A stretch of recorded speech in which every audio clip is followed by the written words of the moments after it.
जागतिक वसुंधरा दिनानिमित्त रानफुले या काव्यसंग्रहाचा प्रकाशन सोहळा वन विभागामध्ये आयोजित करण्यात आला होता। पाहूया या सोहळ्याची एक झलक। यावेळी झालेल्या कार्यक्रमात पुणे प्रादेशिक वनवृत्ताचे वनसंरक्षक आशिष ठाकरे, सेवानिवृत्त मुख्य वनसंरक्षक रंगनाथ नाईकडे, ज्येष्ठ कवी डॉक्टर विठ्ठल वाघ, उपवनसंरक्षक पंकज गर्ग, उपवनसंरक्षक लक्ष्मण पाटील, कवी डॉक्टर शेषराव पाटील, उपवनसंरक्षक महादेव मोहिते, कवी आणि लेखक रामदास पुजारी, प्रभा वाघ, वर्षा शेषराव पाटील, प्रकाशक विक्रम शिंदे तसंच वन विभागाचे अनेक वरिष्ठ निवृत्त अधिकारी, कार्यरत अधिकारी, कर्मचारी आणि निसर्गप्रेमी नागरिक मोठ्या संख्येने उपस्थित होते। यावेळी उपस्थित मान्यवरांचे सत्कार करण्यात आले।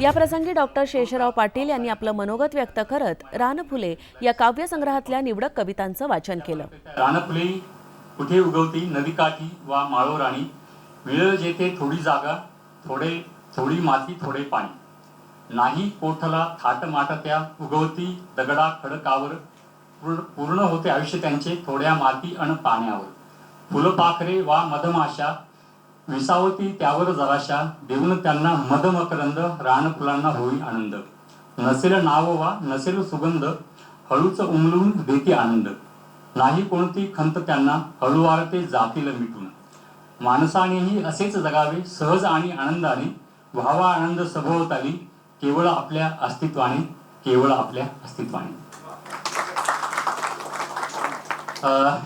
थँक्यू।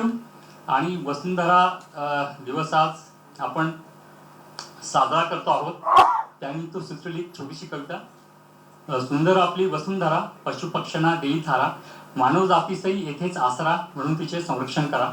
वसुंधरा देते ऊर्जा, पुरविते आपल्या सर्व गरजा, कमी करा प्रदूषणाचा बोजा, वापरा सौर आणि पवन ऊर्जा। नद्याही झाल्या प्रदूषित, जलकुंभीने कुंठला त्यांचा श्वास, कसा मिळेल प्राणवायू त्यातील जीवास, प्रदूषण निवारणाचा घ्यावा दास, प्रदूषणाचे लागले गालबोट, हिरवाईत झाली तूट, करण्या प्रदूषणाचा नायनाट, वनीकरणासाठी व्हावे एकजूट, हवामान बदलही तिला छळत आहे, उशिरा का होईना हे आम्हाला कळत आहे, प्लॅस्टिकच्या भस्मास्त्रास दूरच ठेवा जरा, प्लॅस्टिकचा वापर कमी व पुनर्वापर करा, सुंदर आमची वसुंधरा, म्हणून तिचे संरक्षण करा। आपण सर्व आलात, आपलं सर्वांचं स्वागत करतो आणि आभारही मानतो।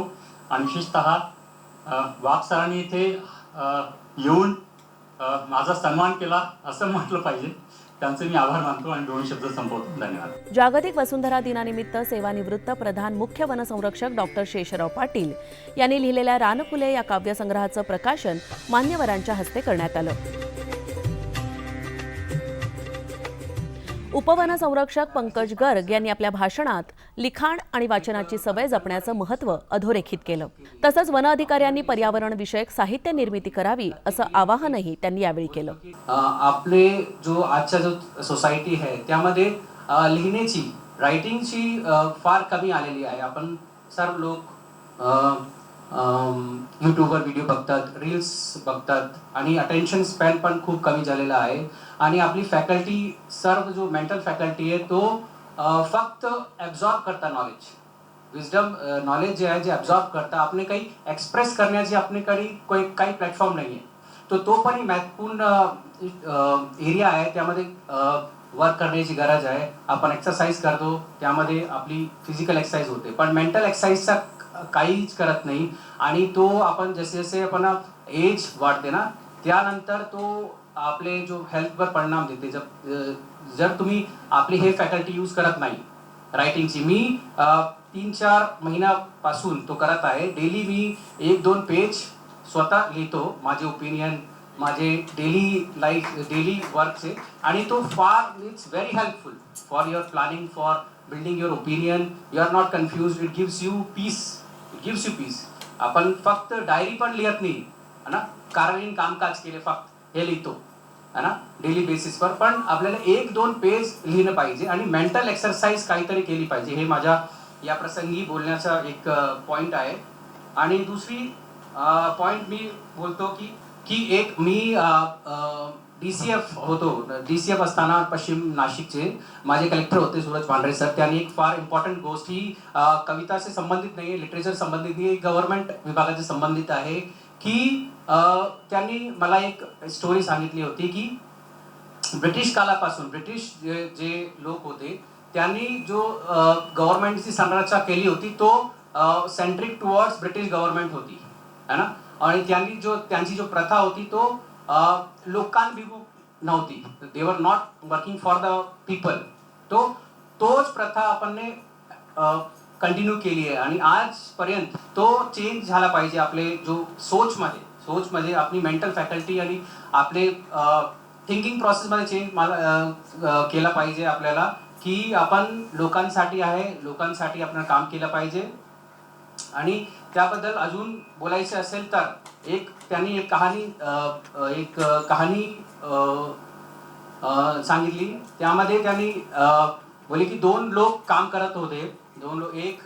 एक खड्डा जो पिट है खड्डा खोदत होता, माती काढत होता त्याच्यामध्ये, आणि दुसरा तो खड्ड्यामध्ये माती भरत होता. आणि एक तिसरा व्यक्ती तो बघत होता की एक माणूस खड्डा खोदत आहे आणि दुसरा माणूस जो आहे माती भरत आहे त्यामध्ये. तो त्यांनी जाऊन त्यांना विचारले की तुम्ही निरर्थक काम का करत आहे. तो त्यांनी एक इंटरेस्टिंग आन्सर दिला की आम्ही आमचा काम करत आहे. माझा काम आहे खड्डा खोदणे आणि त्याचं काम आहे खड्डा भरणे. पण आमचा एक तिसरा माणूस आहे ज्याचं काम झाडे लावणं आहे. तो आज आला नाही, तो सुट्टीवर आहे. तो पण आम्ही आमचं काम करत आहोत. आम्ही आमचं काम प्रामाणिकपणे करत आहोत आणि तो माणूस आला नाही. त्यामध्ये तो काम पण सक्सेसफुल झाला 66%. पण तो जो आपला टार्गेट होता तो अचीव नाही झाला. तो आजकाल प्रत्येक विभागामध्ये तोच गोष्टी आहे.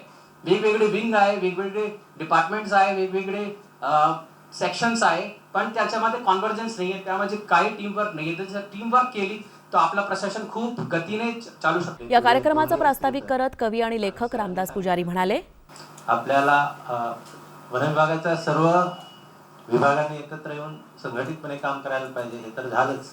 फक्त वन विभाग नव्हे तर शासनाच्या विविध डिपार्टमेंटनी एकत्र येऊन वन विभाग म्हणजे रोप लागवडीचं, वृक्ष लागवडीचं आपल्याला काम करायचंय. त्याचप्रमाणे समाजातील विविध घटक, पर्यावरणप्रेमी लोक, जे काही इथं बरेचसे लोक उपस्थित आहेत, हेही आपल्यासोबत असणार आहे. कारण आपले वसुंधरा आपल्याकडे असे नाही पाहते, कारण आपण वसुंधरेला जर वाचू शकलो तरच आपलं जीवन वाचणार आहे. वसुंधरेची एकच हाक, पर्यावरण रक्षणाचा ध्यास. सर्वांनी आपल्याला आज वसुंधरा दिनाच्या निमित्ताने एक आपल्या सर्वांपुढे एक आव्हान आहे. वाढतं तापमान आहे, वनवनवे आहेत, बऱ्याचशा गोष्टी आहेत. तर ह्या गोष्टींना आपल्याला सर्वांना सामोरे जायचं आहे. नायकडे साहेबांनी वनसंरक्षक सामाजिक वनीकरण म्हणून काम करताना खूप छान इथे वृक्षदिंडी वगैरे कार्यक्रम आयोजित केले आणि ते पहिले राज्यस्तरीय राष्ट्रभक्ती साहित्य संमेलनाचे अध्यक्ष होते. हे मला बघा सांगायचं. त्याचा परिचयच एवढा मोठा आहे की काय सांगणार. तर आपण त्यांच्यासाठी एकदा टाळ्या वाजूया.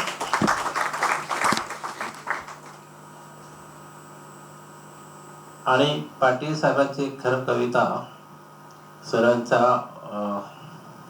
गेली कुठेतरी, फार सुरेख कविता होती की प्रत्येक झाडे लावायचे. त्यांनी अशी एका कवितेमध्ये अशी इतकं छान कल्पना मांडलेली आहे. आपण पिंपळगाव म्हणतो, बोरगाव म्हणतो, तो त्यांनी सरांनी किती छान कविता आहे. तर गाव आणि वृक्ष लागवड असं गाव आहे. मला मोह आवडत नाही वसुंधरा दिनी ही कविता वाचायचं. बाभुळवाडीत लावा बाभुळ, जांभूळ गावात लावा जांभूळ, वडगावात लावा वड, कडगावात लावा कड, पिंपळ गावात लावा पिंपळ, श्रीफळवाडीत लावा श्रीफळ, चिंचोलीत लावा चिंच, निमगावात लावा कडुलिंब, सिंदखेड्यात लावा सिंधी, सिंदखेड राजाकडचे सर, करंजी गावात लावा करंजी, धामण गावात लावा धामण, तामिनीत लावा तामण, उमरीत लावा उंबर, सावर गावात लावा सावर, फणसवाडीत लावा फणस, पळस गावात लावा पळस, तिवसात लावा तिवस, सिरस गावात लावा सिरस, अंजन गावात लावा अंजन, कांचन गावात लावा कांचन, बोर गावात लावा बोर, फळे खातील लहान थोर, गोंधन खेड्यात लावा गोंधन, चंदन खेड्यात लावा चंदन, आवळ गावात लावा आवळ, बावळ्यात लावा बावळा, माड गावात लावा माड, झाड गावात लावा कोणतेही झाड.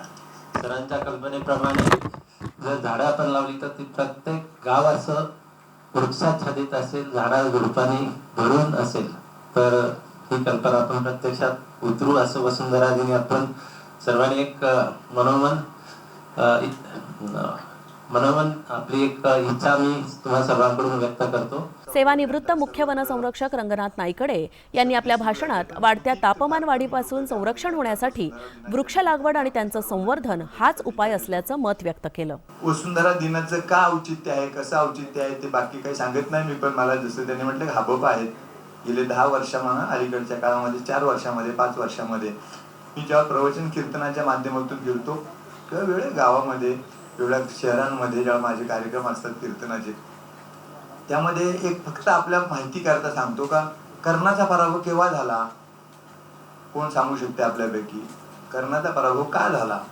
तर कर्णाच्या अंगावर जोपर्यंत कवच कुंडल होते तोपर्यंत त्याला कशाचाही धक्का लागत नव्हता, आणि जोपर्यंत ती कवच कुंडल होती तोपर्यंत तो पण निर्धास्त होता. तसं ही पृथ्वी माता जी आहे, आज वसुंधरा दिवस आहे, या पृथ्वी मातेच्या अंगावरची जी कवच कुंडल जी आहेत, ही कवच कुंडल अनेक मानवाने किंवा अनेक माणसांनी त्याच्या स्वतःच्या स्वार्थासाठी ही कवच कुंडल ओरबडून काढण्याचा प्रयत्न केलेला आहे. आणि आता पृथ्वी माता ही पराभवाच्या छायेत आहे असं मला वाटतंय.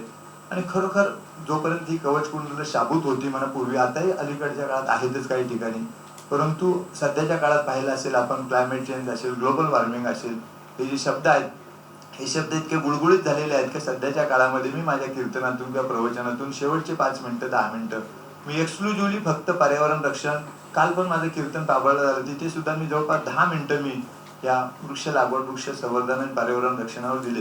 हे फार मोठं कार्य आहे. अजून ग्रामीण भागामध्ये थोडी जागृती, आपण शहरामध्ये इतकी निष्क्रियता आहे का आपलं काहीच लागत नाही, आपण याचं काही देणं नाही, अशा प्रकारची भावना रुजावत आहे. विशेषतः पुस्तकाच्या बाबतीत सांगायचं ठरलं तर पुस्तक मी पूर्ण चाललेलं आहे, वाचलेलं आहे, परंतु त्यामध्ये अनेक टायटल जे आहेत ना, ही टायटल्स पाहिले असता मगाशी कविता सरांनी वाचली, रानफुले, हे टायटल जे दिलं सर आपण परत कौतुकास्पद आहे. आपण सर्वजण शालेय अभ्यासक्रमामध्ये कविता वाचल्या, विशेषतः सत्यजित आणि लोणकर साहेब, आपलं पण नाव घ्यायचं राहिलं, पण आपण आपल्या विठ्ठल पण आहे, आपल्या अभ्यासक्रमामध्ये कविता होती, रंग रंगुल्या सान सानुल्या, गवत फुला रे गवत फुला, असा कसा रे मला लागला, सांग तुझा रे तुझा लळा, मित्रा संगे माळावरती पतंग उडवीत फिरताना.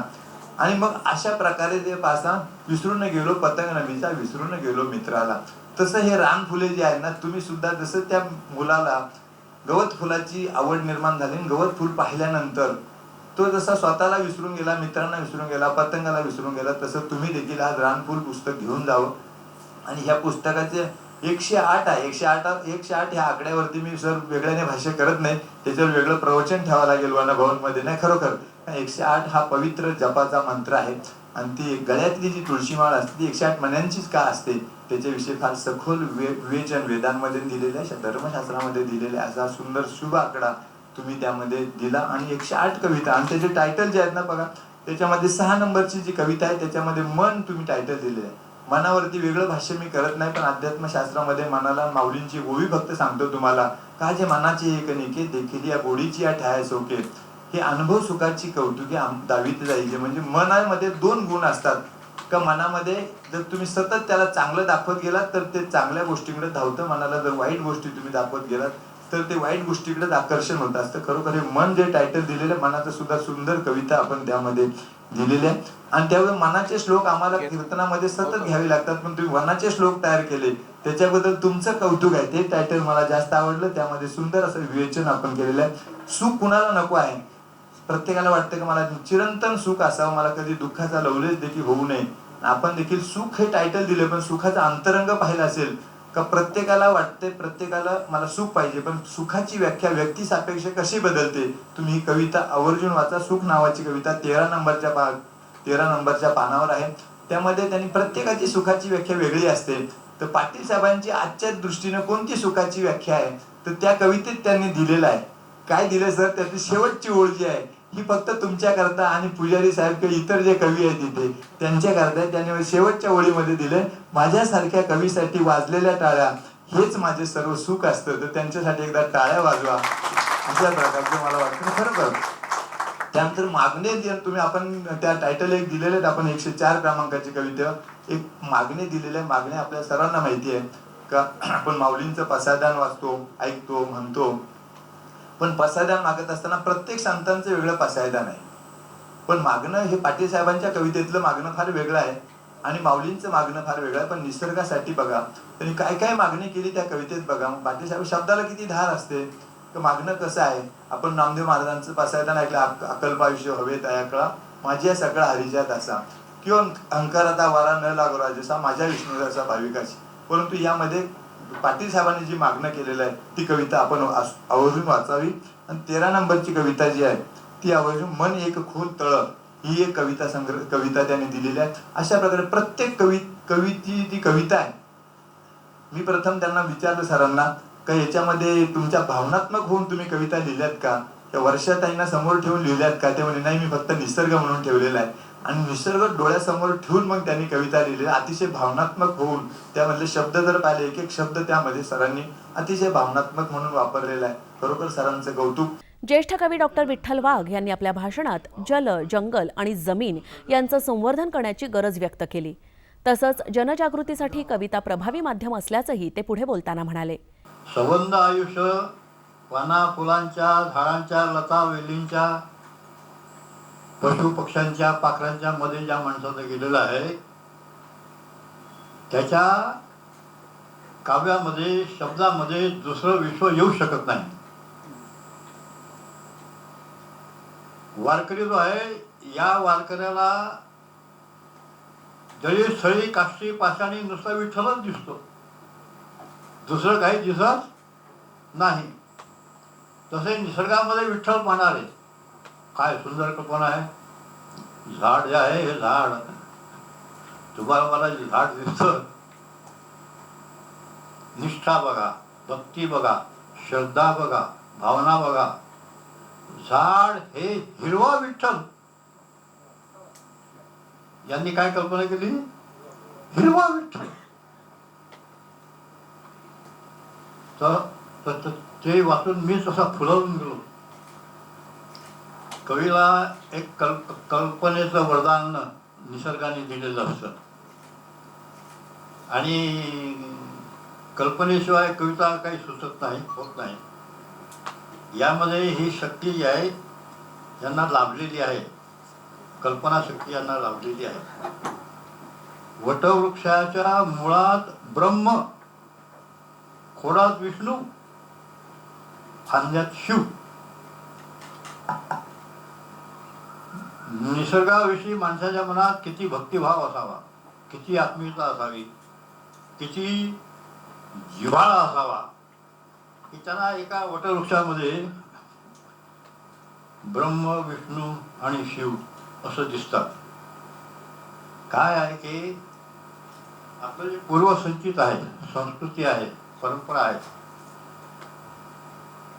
यांचा आजच्या कवितेमध्ये मला अभाव दिसतो. पाटलांनी आपलं सगळं संचित पकडलेलं आहे बघा. राम, कृष्ण, सत्यवान, सावित्री, कृष्णाची बासरी, शबरी, रामाचं धनुष्य, त्याचा वनवास, दिवाळी, वसुबारस, गुढीपाडवा, वटपौर्णिमा, रक्षाबंधन, नागपंचमी. एखादा माणूस बघायला छान आहे, सुंदर आहे, भाषा गोड आहे, पण त्याच्या मनात काय आहे, बरं आहे वाईट आहे हे आपल्याला कळू शकत नाही. असं जर मी लिहिलं की गोरा गोरा पान दिसतो किती छान, मनातून मात्र भरली आहे घाण, तर यमक जुळलं म्हणून कविता होत नाही. कविता ही प्रतिमा, प्रत्येकांची निर्मिती तुम्ही जेव्हा करता तेव्हा ते लेखन कविता होतं. याच माणसाचं वर्णन मी कपाशीच्या प्रतिमेतून असं करतो. कशी वरून माणसे शुभ्र कपाशी सारखी, कशी वरून माणसे शुभ्र कपाशी सारखी, खोल मनाच्या तळाशी काळी असते सरकी.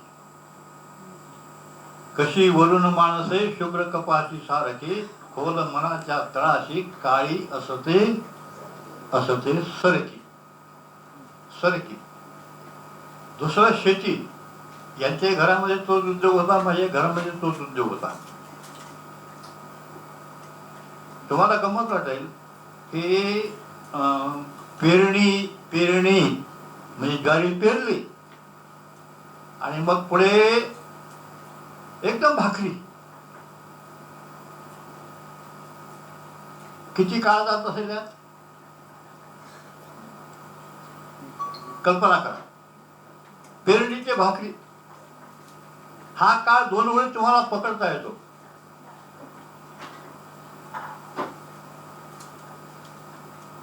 बैलातील चैतन्याशी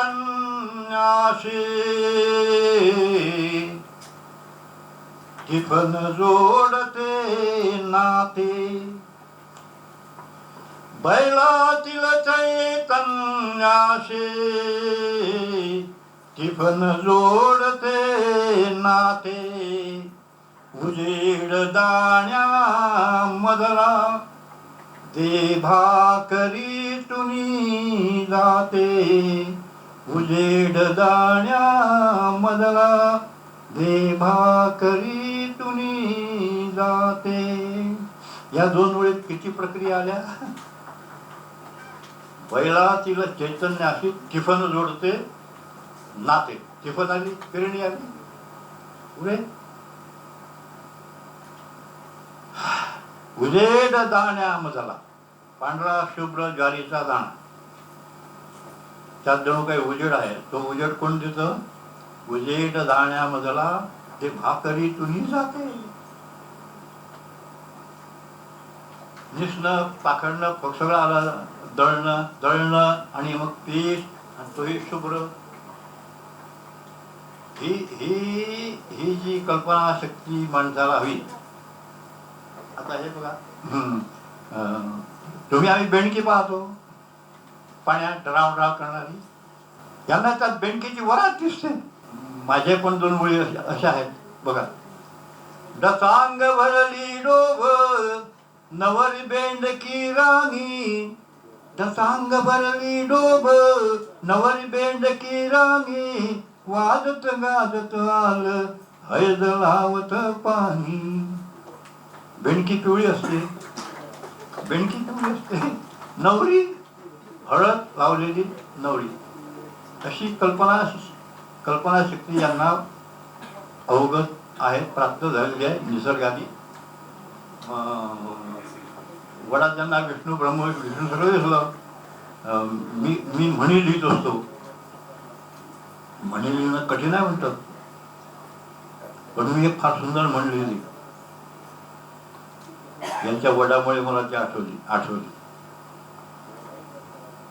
पारंबी होजो लेका, पारंबी होजो लेका आणि वडाले देजो टेका. लक्षात आलं. त्या तरुणाला पोराला कवी असं सांगतो आहे, तुझा जन्म कुठे झाला. वडाच्या फांदीतून पारंबीतून झाला. आणि मग ती पारंबी वाढते ती खोल जमिनीत रुजते. तुम्ही वडाचं झाड पडताना कधी पाहिलं नसेल. कारण काय, फांद्यातून निघालेल्या पारंब्या त्याला आधार देत असतात. तसा मी या नवीन तरुणाला सांगतो, पारंबी होजो लेका आणि वडाले देजो टेका. कुटुंबाला सावरण्याचं काम तुला करायचं आहे, हा तुझा धर्म आहे. डॉक्टर विठ्ठल वाघ यांनी या कार्यक्रमात शेती आणि मातीवरच्या अनेक कवितांचं वाचन आणि गायन केलं. सूचकता हा कवितेचा आत्मा असल्याचं सांगून कविता निर्मितीचा प्रवासही त्यांनी यावेळी उलगडला. गाठी भेटीची घट कामायासाठी मुहूर्त. कागदाच्या पंचांगाले कोण हुंगणार बाई. कागदाच्या पंचांगाले कोण हुंगणार बाई. गुलबासाची शपथ तू येसय संध्याकाळी. प्रकाशक विक्रम शिंदे यावेळी बोलताना म्हणाले, मागच्या 4 वर्षामध्ये जवळपास आज 85वे पुस्तक आपल्या समोर साहित्य विश्वाच्या माध्यमातून येतोय. या मागची भूमिका अशी होती की मी स्वतः लिहायचो, वेगवेगळ्या प्रकाशकांकडे जायचो पण प्रस्थापित प्रकाशक नवोदित लोकांना संधी देत नव्हते. मी गावखेड्यातून ग्रामीण भागातून आलेलो आणि मग मी असा विचार केला की जर आपल्याच माध्यमातून साहित्य विश्व नावाचं आपण प्रकाशन चालू केलं तर समाजात विधायक विचार घेऊन, चांगला काहीतरी विचार घेऊन ते संचित मांडू पाहणाऱ्या, त्याचबरोबर ते संचित लोकांपर्यंत पोहोचवू पाहणाऱ्या चांगुलपणाचा काहीतरी विचार आपल्या माध्यमातून, साहित्याच्या माध्यमातून आपण कसा घेऊन येऊ शकतो. आणि म्हणून या विचारानं खरं तर साहित्य विश्व प्रकाशनाची निर्मिती झाली होती. आणि मला सांगायला आवडते की आत्ताच मी सांगितलं की 85 पुस्तक सरांच्या माध्यमातून येत आहे, सरांचं येत आहे. सामाजिक विषय घेऊनच खरं तर साहित्य विश्व प्रकाशन काम करत आहे. मासिक पाळी असेल, पर्यावरणाचे विषय असतील, त्याचबरोबर सुपवाळकरांचा मी उल्लेख केला, वराडी भाषेमधलं शियान नावाची कादंबरी असेल, 500 कडव्यांचं दीर्घकाव्य आहे धोंडी धोंडी पाणी दे म्हणून, कथा पूर्णाकाठच्या, अशी बरीच पुस्तकं वेगवेगळ्या भाषेतली आम्ही केली. नदीवरचं पुस्तक, खऱ्या अर्थानं आज नद्या जिवंत राहिल्या पाहिजेत, नद्या किती महत्वाच्या आहेत, नद्या आणि मानवी वसाहत याचं नातं सांगणारं आणि एकंदरीतच आपल्या सगळ्यांच्या जाणीवा प्रेरित करणारं, जाणीवा निनिवा आपल्याला परत सांगणारं मी नदी मी आनंदी नावाचं नवीन पुस्तक येते. जवळपास अशी सगळी ज्याला संविधानिक मूल्य आहेत, ज्यामध्ये काहीतरी चांगला विचार आहे आणि खऱ्या अर्थानं समाजासाठी तो विचार आला पाहिजे. आणि म्हणून हा विचार आणण्यासाठी, ह्या विचारापोटी आम्ही साहित्य विषयी निर्मिती केली होती. आपल्या सगळ्यांच्या या सगळ्या पाठिंब्यामुळं, कारण पुजारी सरांची 4ही पुस्तकं मीच केलेली आहेत आणि इथंच त्याचे कार्यक्रम झालेले आहेत. आज 5वंही पुस्तक पर्यावरणासंदर्भात आज इथं होतंय, त्याचाही मला आनंद आहे. त्या सगळ्याबद्दल मी सर्वप्रथम पुजारी सरांचा, शेषराव पाटील सरांचा आणि जे काही लिहू पाहतात चांगलं आणि जे समाजाला द्यायचं आहे ते साहित्याच्या माध्यमातून पुढे आणण्यासाठी मी कायम तत्पर आहे. आता मूळ कार्यक्रमाच्या आभारासाठी मी येतो. आज साहित्य विश्व प्रकाशन प्रकाशित आणि कवी लेखक माननीय सेवानिवृत्त प्रधान मुख्य वन संरक्षक डॉक्टर शेषराव पाटील सरांचं रानफुले पुस्तक आज प्रकाशित झालं. आणि या सगळ्या प्रकाशनाच्या कार्यक्रमासाठी आज कार्यक्रमासाठी हस्ते प्रकाशन ज्येष्ठ कवी माननीय विठ्ठल वाघ सर आवर्जून उपस्थित राहिले. वयाच्या 81 वर्षी सुद्धा तरुण तडफदार कवी काय असतो हे मागच्या एक अर्धा पाऊण तासापासून तुम्ही सगळ्यांनीच बघितलेलं आहे. तर सर, मी मनापासून आपला ऋणी आहे, मी मनापासून आपला धन्यवाद देतो. प्रारंभी हो लेका, वडाला आधार टेका, इथून ते काळ्या मातीत टिपण चालते. रानफुले ही सर्वांग सुंदर भावना आहे. रानफुले चांगल्या मनाचे, भावनेचे, विषयांचे आणि आयुष्यभर केलेल्या कार्याचे संचित आहे. अशा शब्दात कवीला खऱ्या अर्थानं तुम्ही आज आशीर्वाद दिला. त्याचबरोबर पंकज गर्ग सर, आपण आज या कार्यक्रमाला विशेष उपस्थित राहिलात. टीमवर्क असेल, त्याचबरोबर झाडाचं महत्व व्यक्त का झालं पाहिजे, प्रत्येकानं कलेच्या माध्यमातून, साहित्याच्या माध्यमातून, कोणत्याही माध्यमातून लिहिलं पाहिजे, व्यक्त झालं पाहिजे, याची भूमिका आज तुम्ही सगळ्यांना समजावून सांगितली. त्याचबरोबर खड्डा काढणारा किती महत्वाचा आहे, खड्डा मुजवणारा किती महत्वाचा आहे, त्याहीपेक्षा त्या खड्ड्यामध्ये झाड राहून ह्या वसुंधरेला जगवणारा किती महत्वाचा आहे, या संदर्भातला एक सुंदर विचार तुम्ही आज दिला. तुम्ही या कार्यक्रमाला आलात त्याबद्दल मी साहित्य विश्वच्या माध्यमातून आपले मनपूर्वक आभार व्यक्त करतो. त्याचबरोबर हे पुस्तक खऱ्या अर्थाने वनाचे श्लोक आहे. हे पुस्तक खऱ्या अर्थाने वनाचे श्लोक आहेत. वनाच्या श्लोकांची उपमा देऊन मनाचे श्लोक ते वनाचे श्लोक असा पूर्ण पुस्तकाचा आढावा घेणारे, भूमीचा आणि आपला संस्कार सांगणारे, तसेच भूमीचा आणि आपला संस्कार किती एकरूप झालाय या संदर्भात सविस्तर मांडणी करणारे आमचे गुरुवर्य नायकडे सर, आज तुम्ही इथं आलात, तुम्ही चांगलं मार्गदर्शन केलं, त्याबद्दल मी आपला मनपूर्वक आभारी आहे. त्याचबरोबर आज या कार्यक्रमासाठी आपण सगळे ज्येष्ठ सेवानिवृत्त अधिकारी, कार्यरत असलेले अधिकारी सगळे आज या कार्यक्रमासाठी विशेष उपस्थित राहिलात. दूरदर्शनचे आमचे शेखर गौड असतील, ज्यांनी बराच वेळ झालं सूत्रसंचालन केलं. त्याचबरोबर या पुस्तकाचं मुद्रित शोधन सुद्धा खूप चांगल्या अर्थाने केलंय. त्या पुजारी सरांचाही मी मनापासून ऋणी आहे. पाटील सर, या सगळ्यामध्ये गोष्ट राहून गेली, सूत्रसंचालन करणारे आणि या पुस्तकाचं चांगलं मुद्रित शोधन करणारे आपले सहकारी माननीय रामदास पुजारी सर, त्यांचा सत्कार राहून गेलाय.